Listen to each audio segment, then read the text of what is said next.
10 साल पहले जब सुषमा शादी होकर आई थी, तब की अम्मा जी और आज की अम्मा जी में अगर कोई फ़र्क आया था तो बस इतना कि उनके बाल कुछ ज़्यादा सफ़ेद हो गए थे।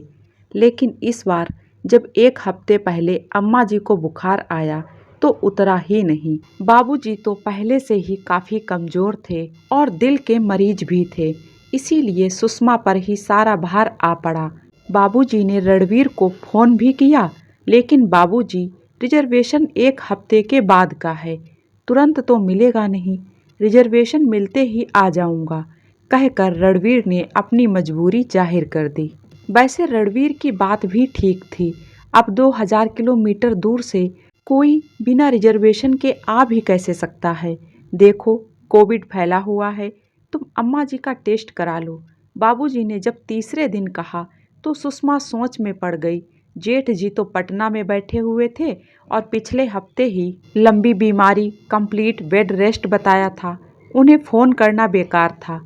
उसके मायके में उसके भाई समीर के अलावा कोई था नहीं, और समीर को भी पता नहीं क्यों अम्मा जी ज़्यादा पसंद नहीं करती थीं। तो भी क्या, मुँहफट ज़रूर है, लेकिन भाग दौड़ तो कर ही लेगा, सोचकर सुषमा ने समीर को ही फ़ोन किया। जीजी परेशान मत हो, मैं देख लूँगा। समीर ने फ़ोन पर सिर्फ इतना ही कहा और आते ही मोर्चा संभाल लिया। पूरे शहर में महामारी फैली हुई थी, ऐसे में किसी बड़े डॉक्टर को अम्मा जी को देखने को राजी करना बहुत आसान काम तो नहीं था, लेकिन समीर ने न जाने कब कैसे मैनेज कर लिया। कोविड टेस्ट पॉजिटिव आने का मतलब हॉस्पिटल में भर्ती कराना पड़ेगा। समीर ने जब सुषमा से कहा तो वह बाबूजी के पास पहुंची, लेकिन अरे नहीं, यह घर पर ही ठीक हो जाएंगी कहकर बाबूजी ने उसको समझा दिया। लेकिन रात को ही अम्मा जी को सांस लेने में परेशानी होने लगी और सुबह ही भर्ती कराने के अलावा कोई चारा नहीं है। यह बात बाबूजी की भी समझ में आ गई, लेकिन इस महामारी के समय में हॉस्पिटल में बेड मिलना क्या आसान काम था। समीर ने 5 घंटे दौड़ धूप कर और फ़ोन पर फ़ोन करके किसी तरह हॉस्पिटल में एक बेड की व्यवस्था की और टैक्सी में अम्मा जी को ले जाकर भर्ती भी करा दिया। लेकिन ये 3 दिन कैसे बीते सुषमा ही जानती थी। न डॉक्टर सीधे मुंह बात कर रहा था और न कोई नर्स या वार्ड बॉय, ऊपर से हॉस्पिटल का डरावना माहौल। समीर के अलावा किसी का सहारा नहीं था। उधर इन्फेक्शन का डर, उधर हर घंटे बाबूजी का फ़ोन, क्या हाल है, रामवती के घर से कौन आया है। नर्स ने आवाज़ लगाई तो सुषमा चौंक कर उठ खड़ी हुई। हाँ, मैं हूँ, क्या हाल है अम्मा जी का। सुषमा के होठों पर एक सामान्य सा सवाल उभरा। देखो, तुम्हारी अम्मा जी अब नहीं रही, घर से किसी को बुलाना हो तो बुला लो, 2 घंटे में फॉर्मेलिटी पूरी होकर बॉडी मिल जाएगी। कोविड केस है और तुम्हें पता ही होगा कि अंतिम संस्कार वैसा नहीं होगा जैसे आमतौर पर होता है। और हाँ, हॉस्पिटल का बाकी बिल भी देना होगा, मंगवा लेना। नर्स ने एक सांस में सारी बात कह डाली और बिना जवाब का इंतजार किए वापस चली गई। अम्मा जी नहीं रही। नर्स का यह पहला वाक्य ही सुषमा के हाथ पांव फुलाने के लिए काफ़ी था। उसे लगा कि उसके हाथ पैर कांप रहे हैं, वह खड़ी नहीं रह पाएगी। वह दोबारा उसी कुर्सी पर ढेर हो गई। दिमाग में तमाम सारे ख्यालात उथल पुथल मचाने लगे।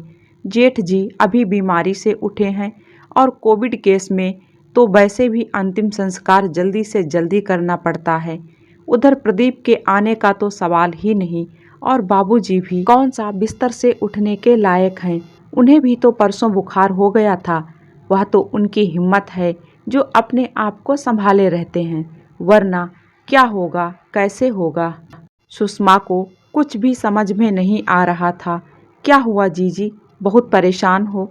अचानक समीर ने आकर जब उसके कंधे पर हाथ रखा तो वह फपक पड़ी। संभालो जीजी, संभालो अपने आप को। समीर पल भर में सब कुछ समझ गया। सुषमा आंखें बंद करके सुबकती रही। शादी के बाद, इस घर में आने के बाद उसे हालांकि कोई तकलीफ कभी नहीं हुई, लेकिन अम्मा जी ने कभी उसे वह जगह भी नहीं दी जो उन्होंने बड़ी बहू को दी थी। इसी दिवाली को अम्मा जी जब दोनों बहुओं के लिए साड़ियाँ लाईं तो बड़ी बहू की साड़ी और उसकी साड़ी में जमीन आसमान का अंतर था। रात को प्रदीप से सुषमा ने दबे स्वर में कहा भी तो, अरे भाभी कॉलेज में प्रोफेसर हैं, उन्हें तो अच्छी साड़ी होनी ही चाहिए, तुमको कहाँ जाना है। कहकर प्रदीप ने हंसकर टाल दिया।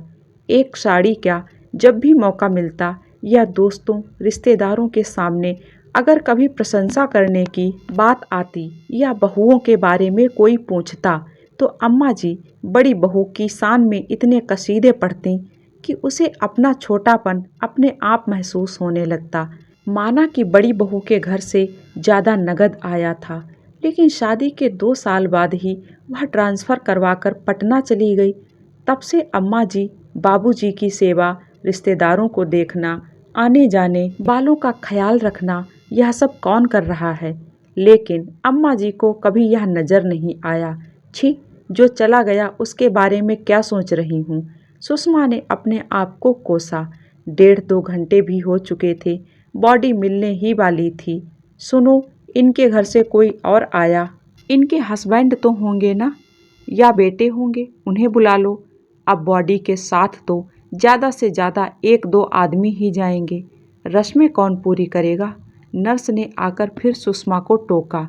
रस्में कौन पूरी करेगा, यह सवाल सुषमा के दिमाग पर हथौड़ी की तरह बजने लगा। सुषमा ने कांपती उंगलियों से बाबूजी को रिंग किया और बाबूजी अम्मा जी नहीं रही। सुबकते सुबकते बाबूजी को सारी बात बता डाली।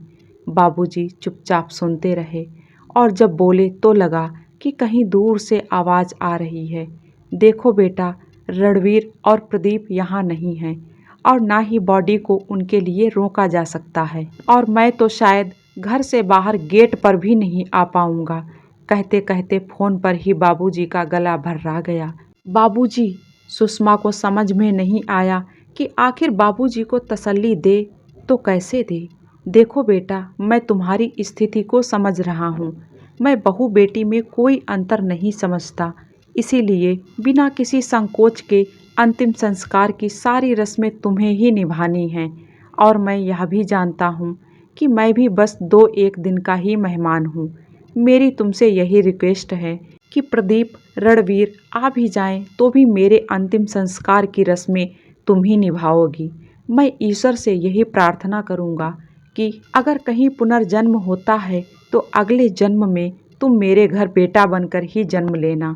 कहते कहते बाबूजी का गला फिर से रुंध गया और बाबूजी ने फ़ोन काट दिया। हाँ, बॉडी के साथ कौन चलेगा।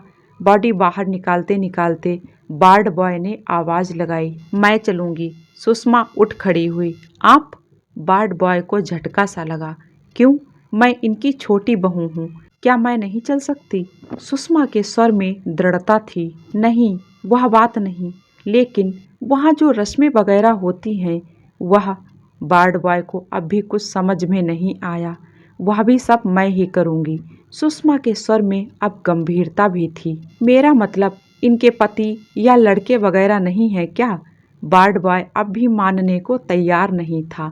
सब हैं, लेकिन इस समय मैं और केवल मैं हूँ और मैं ही सब करूँगी। कहकर सुषमा ने चलने का इशारा किया और समीर को साथ आने का इशारा करके बॉडी के साथ वार्ड बॉय के पीछे पीछे चल दी। दोस्तों, मैं उम्मीद करूँगी कि ये कहानी आप लोगों को पसंद आएगी। पसंद आए तो प्लीज़ वीडियो को एक लाइक कर दें और जो लोग मेरे चैनल पे नए हैं सब्सक्राइब करना बिल्कुल ना भूलें। मिलते हैं एक और नई कहानी के साथ में। Thank you.